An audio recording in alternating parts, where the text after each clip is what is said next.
Bapak Ibu, saudara-saudariku yang terkasih dalam Tuhan, yang mengikuti perayaan Ekaristi ini di rumah masing-masing.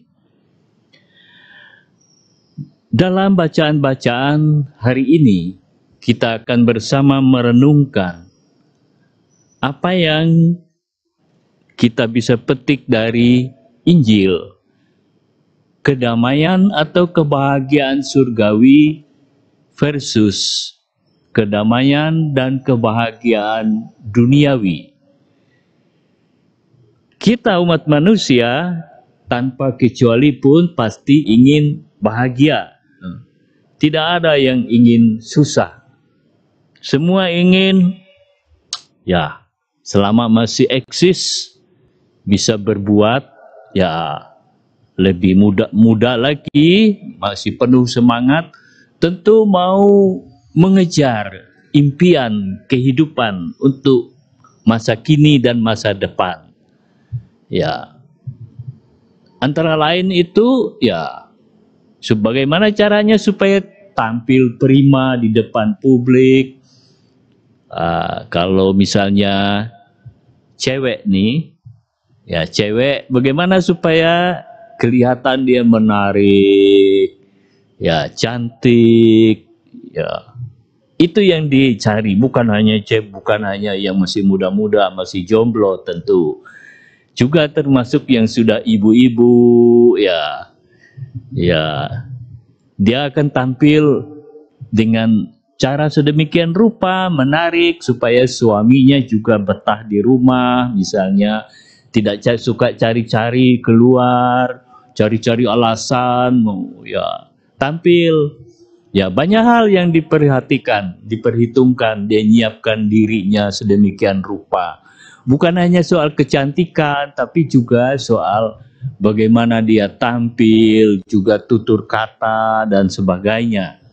Nah, saudaraku yang terkasih dalam Tuhan, dalam konteks spiritualitas, dalam konteks iman, ya kita sebagai iman, kita itu mana yang kita mau kejar, kita mau cari? Kebahagiaan yang abadi atau kebahagiaan yang sementara? Kebahagiaan abadi itu yaitu kebahagiaan yang sesungguhnya, itu kebahagiaan yang berasal dari Tuhan. Anugerah Allah bagi kita semua, bagi semua, ya. Nah, kebahagiaan yang ditawarkan oleh dunia kan juga kadang-kadang, ya, tidak kalah menariknya, saudara. Kadang-kadang kesannya lebih menarik daripada baca kitab suci, ya, bosan. Nah, saudaraku, ini ada cerita. Ada anak muda, ya, ketika ditawari, ayo mari kita sembahyang, biar hati kita tenang. Lalu, anak muda ini, tidak semua anak muda, ya, kebetulan ada 2 anak muda itu, kakak adik, berasal dari keluarga yang mampu secara ekonomi, kayak gitu. Mau beli apa aja dia dapat itu. Jadi prinsipnya, ya, kalau orang punya uang itu apa-apa itu dia bisa dapatkan dengan mudah. Nah, antara lain juga kesenangan hati itu bisa dia peroleh dengan mudah. Nah, lalu kedua anak muda dari keluarga yang, ya, punyalah kayak gitu tuh, nggak pernah mau ke rumah ibadat. Orang-orang sembahyang baik di rumah ibadat maupun juga ke pertemuan-pertemuan lingkungan, ke gereja nggak pernah ngapain katanya, buang waktu aja ke gereja. Mending nonton film di rumah, lebih enjoy toh daripada ke gereja. Khotbah pastornya lagi bikin ngantuk, wah, nggak menarik deh. Mending di rumah, tuh kok doa nggak lihat Tuhan juga katanya. Ya, jadi dia tidak merasakan langsung itu. Ngapain? akhirnya dia memang betul jauh dari Tuhan. Karena dia menganggap bahwa apa yang dia miliki sekarang, uang yang ada di tangan keluarganya, itu dia bisa ya mendapatkan kesenangan, ya apa yang dia inginkan selama di dunia ini, begitu tuh. Nah, barangkali juga dia berpikir bahwa surga itu bisa dibeli, ya itu, ya. Asalkan beri sumbangan ke gereja itu besar, maka nanti pasti masuk surga itu.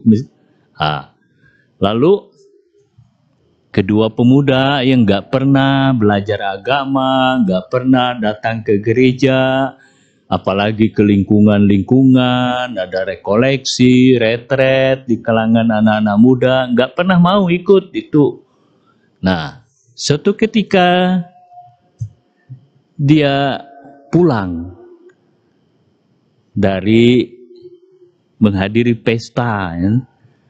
Pesta, minum, dan mabuk, nyetir mobil, lalu nyemplung dalam sungai, mati kedua-duanya. Nah, sekarang masalahnya, jadi jiwanya itu, rohnya orang ini.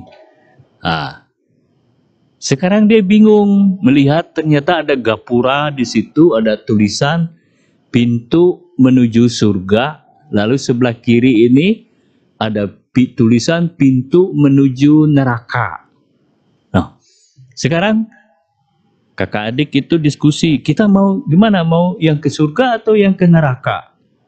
Kayaknya ini kalau yang ke surga itu sedikit orang aja tuh lihat tuh antriannya di depan pintu itu sedikit aja nih. Sedangkan yang ke neraka ini lebih banyak nih antriannya. Kayaknya di neraka itu lebih menarik ya. Pasti lebih bagus, lebih indah itu. Nah, tapi masih bingung putuskan, masih berdebat ini, diskusi. Lalu datanglah malaikat. Tanya, "Dek, kalian berdua sibuk diskusi ini apa? Terus kalian sekarang pilih mau yang ikut yang ke surga itu atau ke neraka?" Lalu keduanya berkata, malaikat, kami ini nggak punya gambaran surga dan neraka itu seperti apa. Boleh nggak malaikat antar kami dulu tur sebentar. Tour city, ya itu kayak touring dulu lah, kayak gitu. Lihat surga dulu, gimana sih surga itu? Lah, malaikatnya dengan ramah, oke dek, kalau mau mari saya antar. Wah, masuklah taman surga ini. Indah, tamannya banyak bunga dan kelihatan ya damai di sana, tenang, musik-musik yang ya membuat hati ini damai, itu tenang itu. Lalu mereka berkata, wah kalau kayak gini nih bisa ngajak teman-teman camping deh di sini di taman surga ini, indah sekali. Lalu kemudian sekarang malaikat antar kami lihat neraka. Lalulah ditunjukkan oleh malaikat itu neraka. Mereka lihat, wow, ternyata indah neraka itu lebih bagus dari pemandangan, lebih bagus daripada di surga tadi yang hanya sunyi, ya hanya bunga-bunga, hanya alam yang indah. Tapi ini di neraka ini ramai, ternyata di situ ada night club juga ya. Wow, di situ ada kasino juga tempat kita biasa main-main tuh. Itu ada juga tempat minum Ya, lebih menarik lagi, ternyata di sana banyak temannya. Temannya yang sudah meninggal semua itu ada di sana. Wah, teman-teman bilang, teman, mari ngapain ke surga? Di sini aja, enak, enjoy. Kita kan banyak teman di sini, bisa minum lagi bersama, menikmati yang ada di sini. Tuh gadis-gadis yang kurang kain juga banyak tuh di situ. Nah, jadi pokoknya di sini komplit deh. Tempat hiburan ada. Mau makan apa aja ada di sini. Oke, kata mereka berdua. Lalu beritahu malaikat. Malaikat, makasih ya sudah ngantar tadi keliling touring ke surga dan neraka. Sekarang kami berdua nih putuskan setelah melihat pemandangan ini dan kebetulan di neraka ini banyak teman, kami tinggal di neraka aja deh. Ya terima kasih ya udah ngantar. Nah akhirnya si malaikat itu pergi begitu ya. Nah, lalu kemudian kedua orang ini disambut oleh Lucifer. Tahu kan Lucifer? Lucifer itu jadi lurahnya di neraka itu ya. Lurah ya. Itu. Lalu disambut dengan senyum. Wah. Tapi setelah penyambutan itu lalu Lucifer panggil anak buahnya, sini, tolong ikat mereka berdua ini. Wah, kaget. Loh, kenapa diikat? Nah, saat diikat lalu kemudian Lucifer bilang, kalian berdua ini nanti saya taruh di itu dalam kuali itu. Wah, kaget lihat, kuali besar mendidih, menggurak kata orang Banjar itu tuh, airnya itu tuh. Nah, pada saat itulah mereka muncul ketakutan. Pada saat itulah pemandangan yang tadi indah-indah itu hilang. Taman Firdaus tadi, surga yang indah itu tiba-tiba hilang. Yang neraka tadi, taman yang indah-indah, ada mall, ada night club, ada ya tempat-tempat hiburan itu hilang semua. Ternyata sekarang gersang penuh dengan tengkorak bergelimpangan. Pokoknya gambaran tentang keburukan di situ, aroma kengerian, ketakutan, mendengar jerit tangis, penderitaan dan sebagainya. Orang yang direbus, entah dinyala api, terbakar dan sebagainya. Timbul sekarang mereka mengalami ketakutan itu. Lalu protes pada si Pak Lurah tadi. Pak Lurah, Lucifer, tadi kami ditunjukkan yang indah-indah. Kenapa sekarang kok yang jadi begini pemandangannya, mengerikan ini? Kami protes. Lalu dengan senyum Lucifer berkata, Dek, yang kalian lihat tadi itu adalah iklannya. Iklan ya. Iklan. Ternyata iklan surga itu kurang menarik daripada iklan neraka. Maka banyak orang lebih tertarik kepada ya neraka. Lebih banyak yang masuk neraka. Karena iklan neraka itu lebih menarik. Kelihatan dalam iklan itu menyajikan hal-hal yang indah-indah, nikmat. Apalagi pola hidup manusia sekarang itu. Kita ini terperangkap dalam pola hidup instan.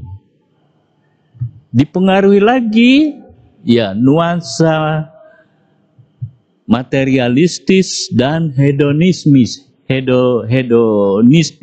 Hedonis itu ya kejar kenikmatan, saudara. Siapa yang nggak mau makanan yang enak? Pasti semua. Lihat iklan makanan itu, wow, enak sekali.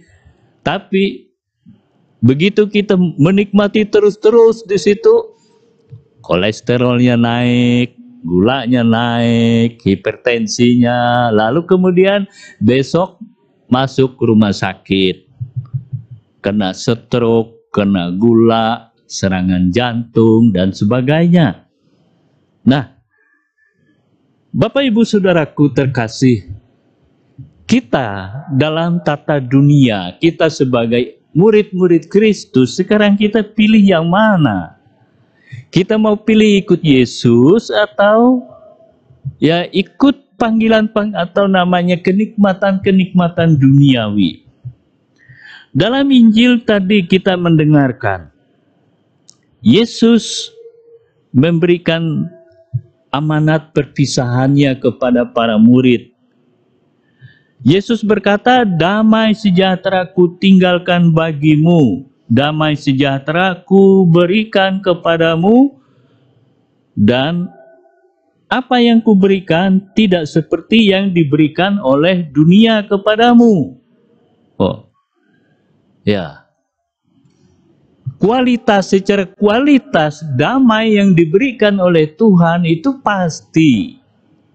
Ya, pasti bukan kedamaian semu, saudara.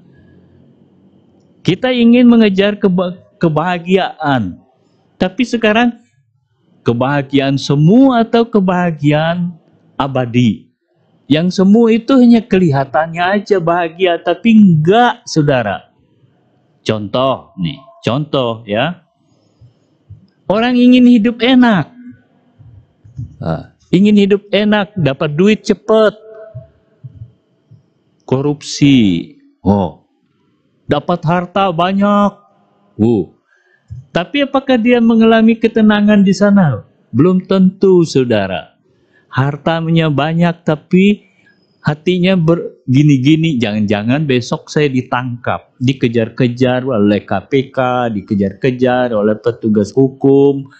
Setelah dievaluasi laporannya, wah ini fiktif, laporan fiktif, lalu kemudian diciduk satu-satu. Yang semula sudah tampil, wah gagah jadi kalangan sosialita, tiba-tiba sekarang, jadi hilang harga diri, habis semua jadi miskin, semiskin-miskinnya.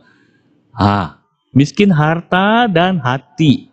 Nah, saudara-saudaraku yang terkasih dalam Tuhan, lalu bagaimana kita?